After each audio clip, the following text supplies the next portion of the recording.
యాక్చువల్గా ఇది మనం ఇప్పుడు ఫర్దర్గా చర్చించాల్సిన టాపిక్ కూడా. ఏంటనంటే ప్రభుత్వ స్కూళ్ళు మూతపడుతున్నాయని తాజాగా లోక్సభలో డిఎంకే ఎంపీ టిఆర్ బాలు అడిగిన ప్రశ్నకి కేంద్ర విద్యాశాఖ మంత్రి ఒక వివరాలు ఇచ్చారండి. విద్యాశాఖ వివరాలు ఇచ్చింది. ఇందాక అశోక్ గారు కూడా ప్రస్తావించారు. అది ఏంటనంటే బీహార్లో స్కూళ్ళు పెరిగాయంట. యాక్చువల్గా మనం బీహార్ అరాచక పాలన అంటాం. మరి ఆ అరాచక పాలన ఏపీకి వచ్చిందా, మరి ఏపీలో విద్యా సౌరభం అంతా బీహార్కు తరలి వెళ్ళిపోయిందా అన్నట్టుగా కూడా కొంతమంది విద్యావేత్తలు ఒక చర్చ జరుపుతున్నారు. విచిత్రం ఏంటంటే మేఘాలయ లాంటి చిన్న రాష్ట్రంతో ఇప్పుడు ఆ విషయంలో పోలికొచ్చింది మనకి. అంటే అది ఒక ట్రైబల్ స్టేట్. అది అక్కడ 2174కి తగ్గిపోయినవి. అయితే తెలంగాణలో 1961 పాఠశాలలు తగ్గాయి. ఆంధ్రప్రదేశ్లో 1446 స్కూళ్ళు మూతపడ్డాయటండి. వీటి మీద యాక్చువల్గా గతంలో స్కూల్ డ్రాప్అవుట్స్ గురించి కూడా చర్చించాం. అశోక్ గారు చెప్పండి.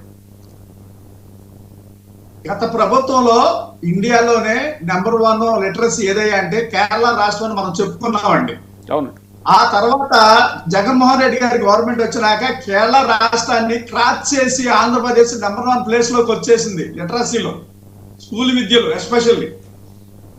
దాన్ని ఇప్పుడు అక్కడ నుంచి మంది చూడండి 20వ స్థానానికి దిగజారిపోయింది. అంటే అసలు అంతటితో ఇంకా దిగజారిపోయింది మనకి. చూడండి, మేఘాలయ అనేది ఒక ట్రైబల్ స్టేట్. మనకన్నా చూడండి దాంతో మనం రావాల్సి వచ్చింది అనమాట ఇప్పుడు. అంటే మేఘాలయ, తెలంగాణ, ఆంధ్ర ఇవన్నీ కూడా ఈ రోజున విద్యా సంస్థలు ఏవైతే ఉన్నాయో గవర్నమెంట్ కి సంబంధించిన అన్ని కూడా వందల వేల సంఖ్యలో మూసివేయడం జరిగింది. దాని అర్థం ఏంటండి? సామాన్యుడికి విద్య దూరం అవుతుంది. ఇది దీని సంకేతం. దీన్ని మనం ఎలా కాదని చెప్తాం చెప్పండి? ఆంధ్రప్రదేశ్ ప్రజలు కానీ ఇంకెవరు కానీ ప్రభుత్వం ఏం చెప్పుకుంది సమాధానం? విద్య దూరం అవుతుంది, విద్యార్థులకి విద్య దూరం అవుతుంది, సామాన్యుడికి పేదవాడికి విద్య దూరం అవుతుంది. దాని సంకేతం ఇవాళ ఇది. ఆంధ్రప్రదేశ్ లో 1446 స్కూల్స్ మూతపడిపోయినాయి. ఈ పిల్లలందరూ మళ్ళీ వెట్టి చాకిరికి పోతున్నారు. ఇది జరుగుతుంది ఇక్కడ. గత ప్రభుత్వంలో లిటరసీ నెంబర్ 1 ప్లేస్ లో ఉన్న ఈ రాష్ట్రం ఇప్పుడు ఇలా ఎందుకు రివర్స్ లో వెళ్ళిపోతుంది ప్రయాణం? కేరళని క్రాచ్ చేసి కేరళని బీట్అవుట్ చేసిన ఆంధ్రప్రదేశ్ ప్రభుత్వం విద్యలో మరి ఇప్పుడు ఎందుకు మళ్ళీ వెనక్కి వెళ్ళిపోయిందండి? ఒక్కసారి మనం ఆలోచించాలి, ప్రజలు ఆలోచించాలి. పార్టీలకు అతీతంగా మనం బాగా గమనించాలి. ఆ పార్టీలో వాళ్ళు కాదు, ఈ పార్టీలో, అందరి పార్టీలో వాళ్ళకి బిడ్డలు ఉంటారు. అందరి పార్టీలో వాళ్ళకి జబ్బులు వస్తాయి, వాళ్ళకి వైద్యాలు కావాలి, గవర్నమెంట్ హాస్పిటల్ కావాలి, గవర్నమెంట్ స్కూల్స్ కావాలి. గత ప్రభుత్వం వాళ్ళేమో ప్రైవేట్ మెడికల్ కాలేజీలు తీసుకొచ్చేసి 16-17 మెడికల్ కాలేజీలు తీసుకొస్తే ఆ కాలేజీలు వద్దని చెప్పి కొన్ని పార్టీలు వెనక పంపించే కార్యక్రమాలు చేస్తున్నాయి. పీపీపీ మోడల్ అన్నాయి. ఏమంటే గమనించాలి, ఒక మాట చెప్తా.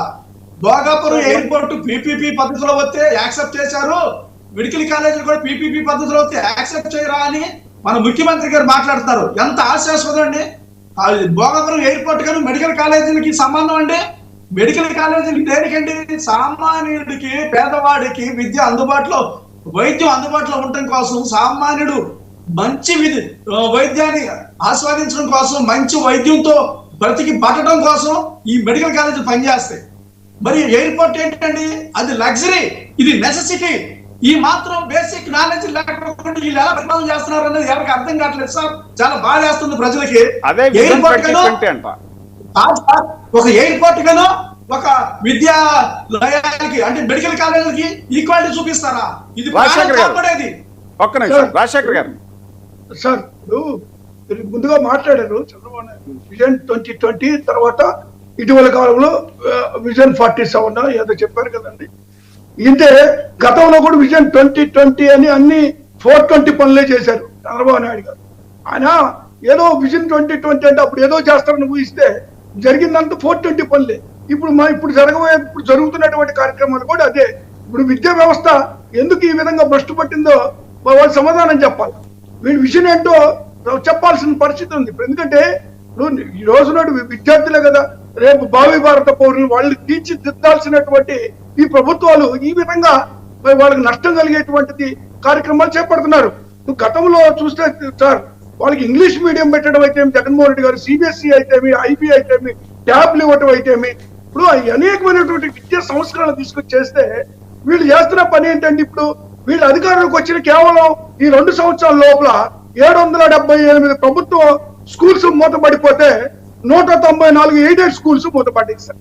మూతపడ్డటువంటి స్కూల్స్ అంటే 2023-24 అంటే వైఎస్ఆర్ కాంగ్రెస్ పార్టీ దిగిపోబోయే ముందు చూస్తే మనం ఒక్కసారి కానీ 40,50,166 మంది విద్యార్థులు మరి స్కూల్స్ లో చదువుతున్నటువంటి పరిస్థితులు ఉన్నాయి సార్.